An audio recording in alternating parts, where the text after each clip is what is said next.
بسم اللہ الرحمن الرحیم. السلام علیکم. آپ اسامہ غازی یوٹیوب چینل دیکھ رہے ہیں. میرے ساتھ ہیں جناب محترم میاں جلیل احمد شرق پوری صاحب. ایم پی ہیں, مسلم لیگ نون سے تعلق ہے, اور میڈیا میں آپ ان کو دیکھ رہے ہیں. پہلے اتنا زیادہ میڈیا میں نہیں آتے تھے, لیکن جب سے یہ معاملہ مسلم لیگ نون کا شروع ہوا, شو کاز نوٹس کا, تھوڑا سا میں بیک گراؤنڈ بتا دوں. جو میاں نواز شریف صاحب نے جس طرح سے تقریر کی اور اس میں اداروں کو جس طرح حرف تنقید بنایا, اس پر میاں صاحب کا بڑا واضح بیان آیا, جلیل احمد شرق پوری صاحب کا, کہ یہ مناسب نہیں ہے اس طرح کے بیانات. تو بات بڑھتے بڑھتے آگے بڑھ گئی. شو کاز نوٹس یہ آ گیا کہ جی آپ ملاقاتیں بھی کرتے ہیں, پارٹی پالیسی کے خلاف جا رہے ہیں. اب میاں صاحب نے ایک جواب بھی اس کا دے دیا ہے پارٹی کو کہ جی میں نے کہاں پارٹی پالیسی کی خلاف ورزی کی ہے یا کون سا قانون توڑا ہے.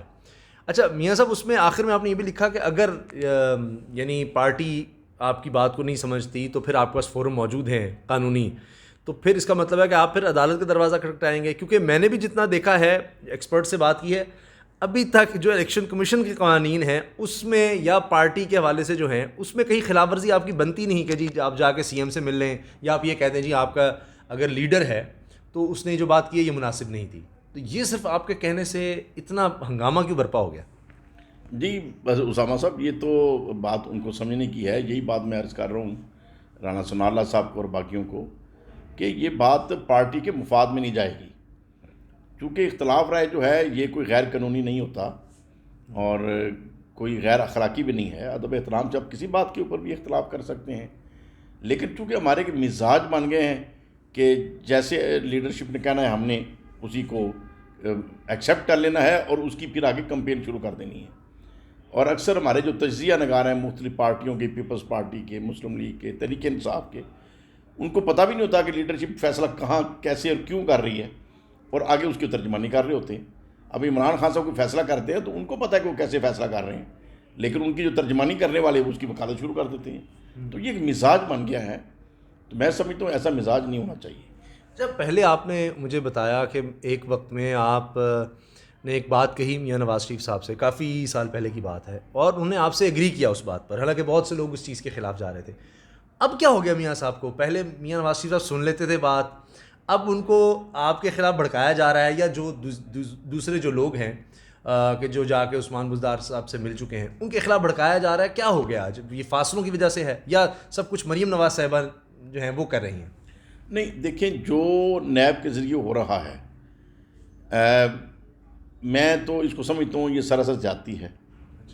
کسی بھی کاروباری آدمی کے اوپر یا کسی سرکاری ملازم کے اوپر یا سیاسی شخصیت کے اوپر الزام ہے تو نیب کا کام ہے کہ وہ وٹنس اکٹھی کرے, عدالت کو دے دے, اور عدالت جب فیصلہ کرے تو پھر بھلا کوئی بھی ہو اس کو سزا وہ دے اگر جرم ہے.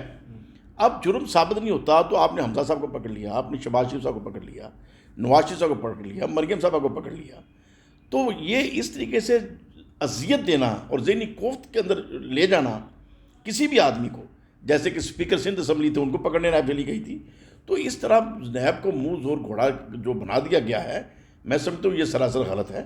اور اس کے یقیناً اثرات میاں صاحب کے اوپر آئے ہیں کہ جب ایک بندے کے ساتھ زیادتی ہوتی ہے اور ایک عام آدمی پکڑ کے ایک باوقار شخصیت کو یوں اس طریقے سے کر دے تو پھر ہر انسان جو ہے اتنا حوصلے ور نہیں ہوتا.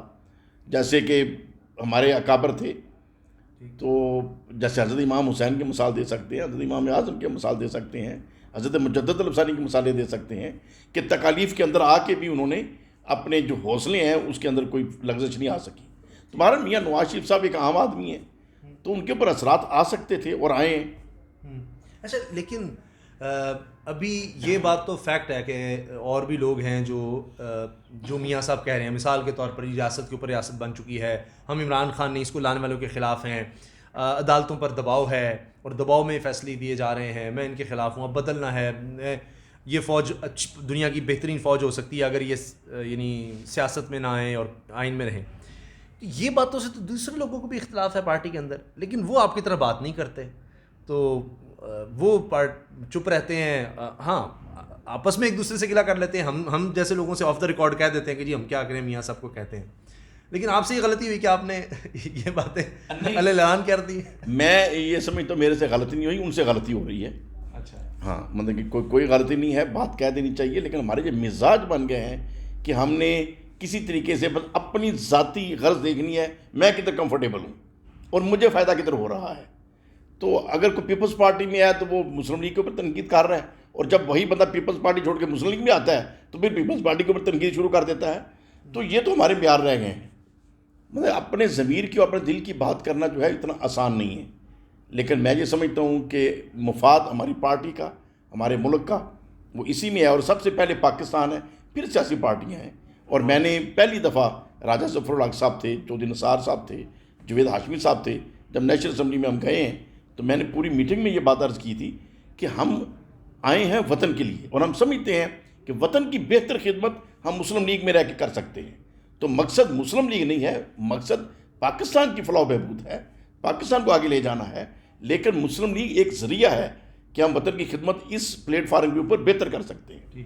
تو لہٰذا خدا نہ خواستہ کہیں چودھری نثار والا حال نہ ہو جائے آپ کا کہ وہ بھی کچھ کسی چیز پر بولے تھے، آج ان کو سائڈ لائن کر دیا گیا. تو یہ، اور مجھے اس چیز کا بڑا ہے کہ دیکھیے ایک طرف کہا جاتا ہے جی جو لوگ پارٹی چھوڑ گئے، آپ پہلے دن سے اس پارٹی کے ساتھ ہیں، بڑا مشکل وقت آیا، پرویز مشرف دور میں آپ کو بڑی بڑی آفرز ہوئیں، بڑی بڑی منسٹریز اور پتہ نہیں کیا کیا، آپ نہیں چھوڑ کر گئے. بہت سے لوگ آج ایسے ہیں، میں پھر نام نہیں لوں گا، بری بات ہے، کہ جو چھوڑ کر گئے آج وہ واپس لیے جا چکے ہیں، آج وہ سینیٹر بھی بن گئے ہوئے ہیں، یعنی پارٹی نے قبول بھی کر لیا، سب کچھ ہو گیا.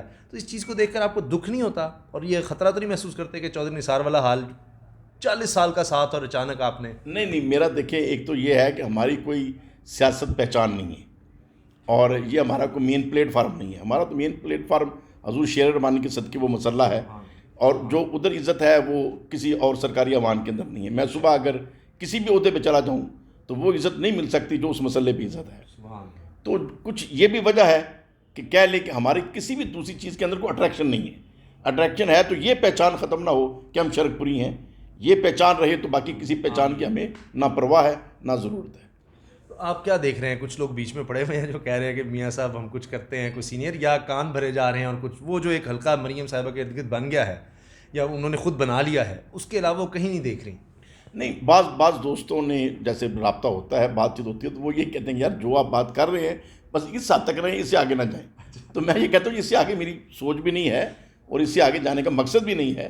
جو بات میں نے کہی ہے وہ اپنے دل سے کہی ہے، اور بات ہائی لائٹ ہو گئی اور زیادہ اوپر بھی گئی ان کے ایکشن لینے سے. اگر وہ ایکشن نہ لیتے تو یہ بات ایک محدود سرکل تک رہ جانی تھی. جب انہوں نے ایکشن لیا تو میڈیا کے ہاتھ میں بات آ گئی، پھر ایک سوال سے سوال نکلنے شروع ہو گئے.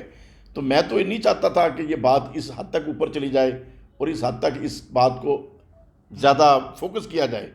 تو یہ ان کی، میں سمجھتا ہوں یہ ایک مسٹیک ہے. اور مجھے خواجہ سعد رفیق صاحب کا بھی اوپینین سامنے آئی ہے کہ انہوں نے بھی اس چیز کو برا محسوس کیا، جو شو کاز نوٹس جو دیے گئے ہیں اور جو اس طریقے سے جو لیا گیا ہے تمام ساتھیوں کے ساتھ. دیکھیں چند بندے ہیں، کوئی گروپ نہیں ہے، ہر ایک کی اپنی ایک ریزن ہے. 5 ہیں، 6 ہیں، 7 ہیں، یا 12 ہیں، یا 15 ہیں، جتنے بھی ہیں، کوئی گروپ نہیں ہے. یہ نہیں کہ 15 کا کوئی گروپ ہے یا 10 کا کوئی گروپ ہے، ہر ایک کا انڈیویجول حالات ہیں.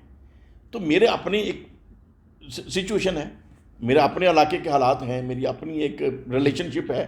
تو اس پہ کوئی دوسرا کوئی یہ نہیں میں کہہ سکتا کہ میرے پیچھے 10 بندے ہیں، میں یا کوئی فارورڈ بلاگ بنا رہا ہوں. نہ کوئی بلاگ نہیں ہے، کوئی فارورڈ بلاگ نہیں ہے.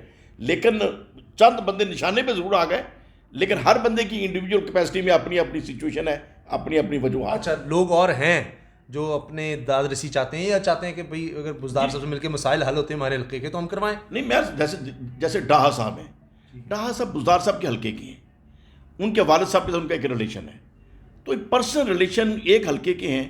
تو اب وہ اگر ملتے جلتے ہیں تو کیوں پارٹی کہتی ہے مت ملیں؟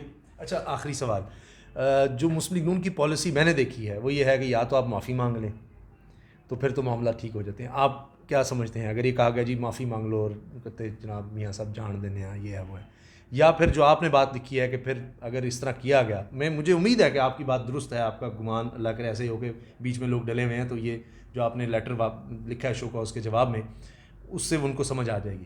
لیکن اگر وہ نہیں ہوتا اور کہتے نہیں معافی مانگو تو پھر نہیں، معافی کا تو سوال تب ہوتا ہے جب بندہ غلطی پہ ہو اور غلطی کا احساس ہو جائے. تو جب کوئی غلطی ہے نہیں تو معافی کس بات کی ہے؟ میں تو سمجھوں گا کہ جنہوں نے شو کا نوٹس دیا ہے ان کو ایکسکیوز کرنا پڑے گا کہ انہوں نے غلطی کی. اور اگر وہ اس پر آگے پرسو کیا انہوں نے جو نہیں کرنا چاہیے، میں سمجھتا ہوں، تو پھر آپ جائیں گے قانون کا دروازہ کھٹکھٹائیں گے؟ نہیں، ایسی انشاءاللہ نوبت نہیں آئے گی، اور اگر آئی تو پھر عدالت صاحب کے لیے برابر ہے. میاں صاحب بہت بہت شکریہ آپ کا, بڑی عنایت. دعاؤں کی درخواست ہے. اللہ حافظ.